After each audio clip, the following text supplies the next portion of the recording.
Shalom,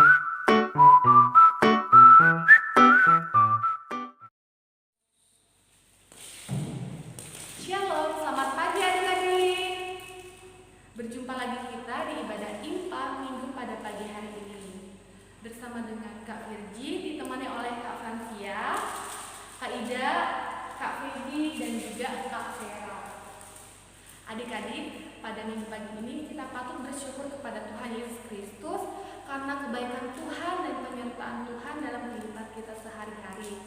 Sehingga pada pagi hari ini kita diberi nafas kehidupan dan kesehatan, dan pada pagi hari ini kita bersama-sama akan memuji dan memuliakan nama Tuhan. Apakah adik-adik di rumah semangat? Puji Tuhan, luar biasa, pastinya semangat ya, walaupun kita masih melaksanakannya secara online, tetapi kita harus selalu semangat karena ini semua hanya untuk memuliakan nama Tuhan. Adik-adik, untuk mengawali ibadah kita pada minggu pagi hari ini, kita akan menyanyikan lagu dari Kidung Jemaat nomor 21, Hari Minggu, Hari yang Mulia.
Lipat tangan, tutup mata, kita berdoa.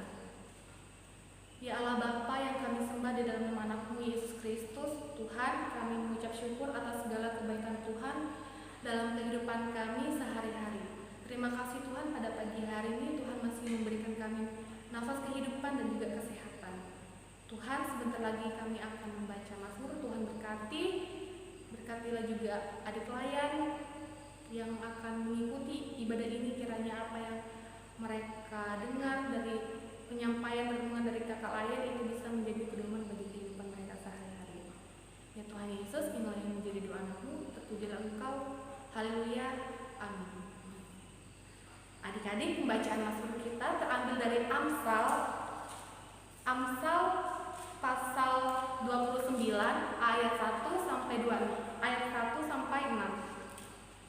Amsal 29 ayat 1 sampai 6. Kakak akan membacakan kalimat yang tercetak keluar, adik-adik dan kakak lain akan membacakan kalimat yang tercetak ke dalam. Amsal 29 ayat 1 sampai 6.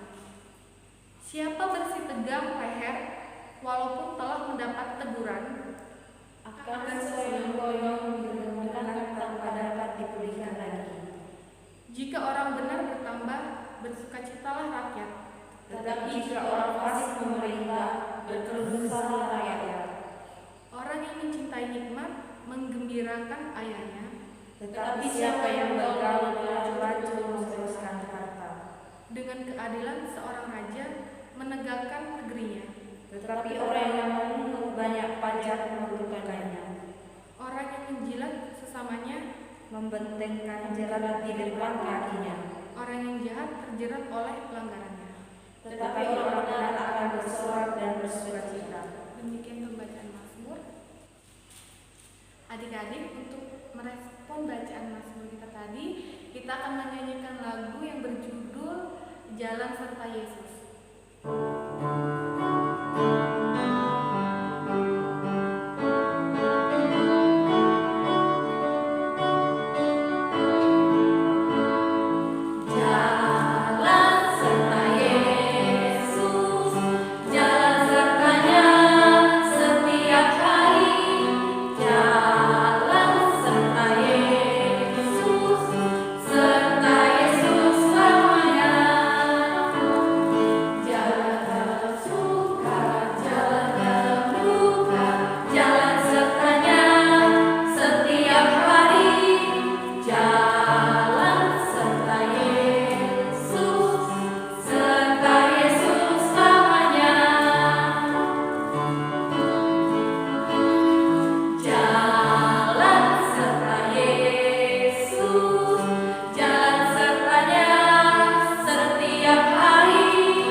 Kak Fransia pada minggu pagi hari ini adalah pelayan firman di kelas TK. Sebelum kita masuk dalam pelayanan firman dan renungan kita, mari adik-adik lipat tangannya, tutup matanya, kita satu dalam doa, kita berdoa. Tuhan Yesus, terima kasih atas penyertaan-Mu dari pagi sampai pada malam, dari malam sampai pada pagi hari ini. Engkau telah membangunkan adik-adik dan hamba-Mu juga dengan tubuh yang sehat, dan kami semua dapat mengikuti ibadah hari Minggu ini ya Tuhan. Ya Tuhan, sebentar kami akan merenungkan sebagian dari firman-Mu. Kiranya Tuhan sertai kami, kiranya kami dapat mendengarkan dan merenungkan firman-Mu dengan baik. Ya Tuhan, inilah doa hamba-Mu, dalam nama Tuhan Yesus kami sudah berdoa. Amin. Pembacaan kita pada minggu pagi hari ini adik-adik terdapat dalam kitab Kisah Para Rasul, pasalnya yang ke-28 ayat 17 hingga ayat yang ke-29. Mari adik-adik kita membacakannya secara bersama-sama. Pembicaraan dengan orang Yahudi di Roma. 3 hari kemudian Paulus memanggil orang-orang terkemuka bangsa Yahudi, dan setelah mereka berkumpul, Paulus berkata, "Saudara-saudara, meskipun aku tidak berbuat kesalahan terhadap bangsa kita atau terhadap adat istiadat nenek moyang kita, namun aku ditangkap di Yerusalem dan diserahkan kepada orang-orang Roma. Setelah aku diperiksa, mereka bermaksud melepaskan aku, karena tidak terdapat suatu kesalahan pun padaku yang setimpal dengan hukuman mati. Akan tetapi orang-orang Yahudi menentangnya, dan karena itu terpaksalah aku naik banding kepada Kaisar. Tetapi bukan dengan maksud untuk mengadukan bangsaku. Itulah sebabnya aku meminta supaya aku melihat kamu dan berbicara dengan kamu. Sebab justru karena pengharapan Israel aku diikat dengan belenggu ini. Akan tetapi mereka berkata kepadanya, kami tidak menerima surat-surat dari Yudea tentang engkau, dan juga tidak seorang pun dari saudara-saudara kita datang memberitakan apa-apa yang jahat mengenai engkau. Tetapi kami ingin mendengar dari engkau bagaimana pikiranmu, sebab tentang Mazhab ini kami tahu bahwa di mana-mana pun ia mendapat perlawanan. Lalu mereka menentukan suatu hari untuk Paulus. Pada hari yang ditentukan itulah datanglah mereka dalam jumlah besar di tempat tumpangannya. Ia menerangkan dan memberi kesaksian kepada mereka tentang kerajaan Allah, dan berdasarkan hukum Musa dan kitab para nabi, ia berusaha meyakinkan mereka tentang Yesus. Hal itu berlangsung dari pagi sampai sore. Ada yang dapat diyakinkan oleh perkataannya, ada yang tetap tidak percaya, maka bubarlah pertemuan itu dengan tidak ada kesesuaian di antara mereka. Tetapi Paulus masih mengatakan perkataan yang satu ini. Tepatlah firman yang disampaikan Roh Kudus kepada nenek moyang kita dengan perantara Nabi Yesaya. Pergilah kepada bangsa ini dan katakanlah, kamu akan mendengar dan mendengar, namun tidak mengerti. Kamu akan melihat dan melihat, namun tidak menangkap. Sebab hati bangsa ini telah menebal, dan telinganya berat mendengar, dan matanya melekat tertutup, supaya jangan mereka melihat dengan matanya, dan mendengar dengan telinganya, dan mengerti dengan hatinya, lalu berbalik sehingga aku menyembuhkan mereka. Sebab itu kamu harus tahu bahwa keselamatan yang daripada Allah ini disampaikan kepada bangsa-bangsa lain, dan mereka akan mendengarnya. Dan setelah Paulus berkata dengan demikian, pergilah orang-orang Yahudi itu dengan banyak perbedaan paham antara mereka. Demikianlah pembacaan Alkitab kita. Nah, pada minggu hari ini adik-adik, tema pembelajaran kita pada hari Minggu ini tentang aku semangat memberitakan keselamatan. Nah, adik-adik, kakak mau bertanya nih. Nah, di sekolah tuh adik-adik pasti sering kerja kelompok kan? Nah, biasanya dalam satu kelompok tuh ada 2, 3, 4, 5 orang. Nah, di situ kan namanya kerja kelompok, berarti harus kerja bersama-sama. Nah, kira-kira ketika adik-adik kerja kelompok, kan itu kan biasanya meminta, kamu jawabannya bagaimana? Kamu jawabannya bagaimana? Kira-kira ada gak yang ditolak pendapatnya adik-adik? Pasti ada kan? Nah, sama seperti halnya dalam pembacaan kita hari ini. Paulus di Roma ditolak oleh masyarakat di bangsa di sana. Nah, ini gambarnya Paulus.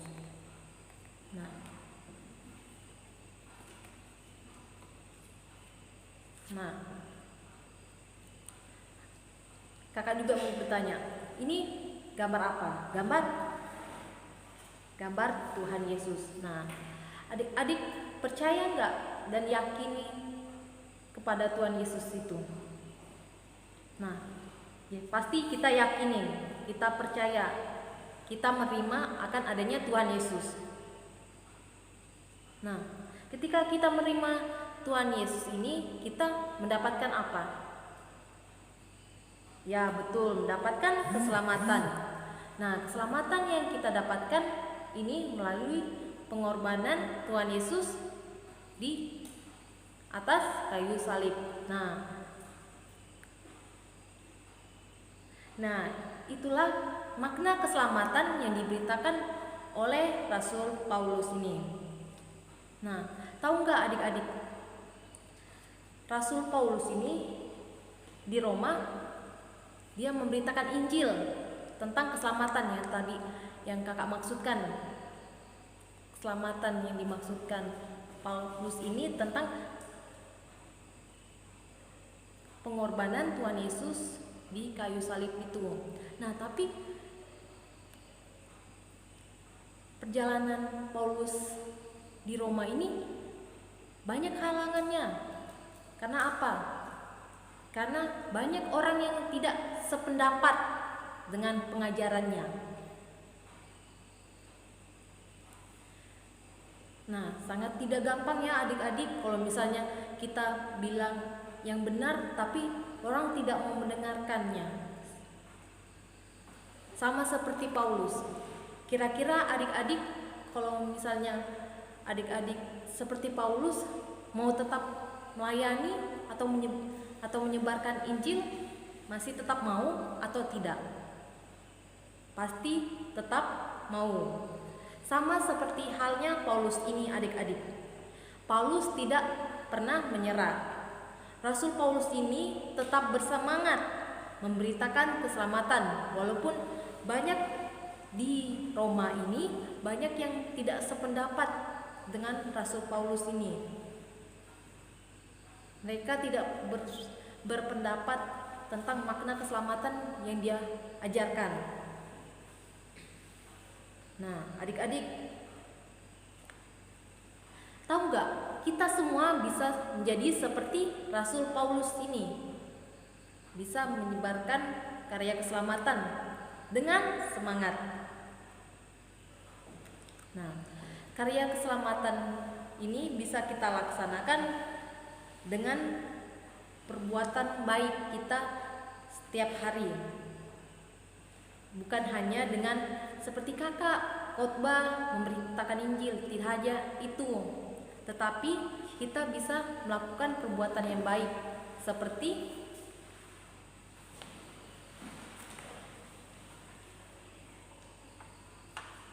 ini. Kalau di rumah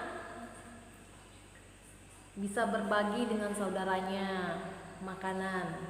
Karena kita memperingati 17 Agustus besok akan memperingati 17 Agustus, kita harus tetap bersemangat. Walaupun kita ini agama minoritas, kita harus semangat. Kita harus tetap bersatu, saling mengasihi satu sama lain. Selain itu, kita juga tetap bersemangat membantu orang tua seperti gambar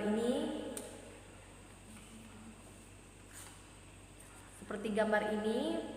Dan kalau di sekolah meminjamkan buku kepada adik kelas atau teman-teman di sekolah, itu merupakan contoh perbuatan memberitakan kabar keselamatan melalui perilaku kita sehari-hari. Dan adik-adik perlu tahu, Tuhan Yesus pasti bersama kita dan kita harus tetap bersemangat untuk melayani Tuhan, melayani semua orang dengan perbuatan baik kita. Tuhan Yesus pasti beserta kita. Demikianlah firman Tuhan kita pada minggu hari ini. Tuhan Yesus memberkati.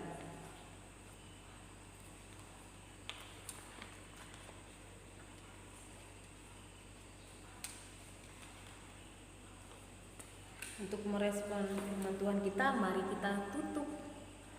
Kita satu dalam doa, kita berdoa, kita masuk dalam doa syafaat.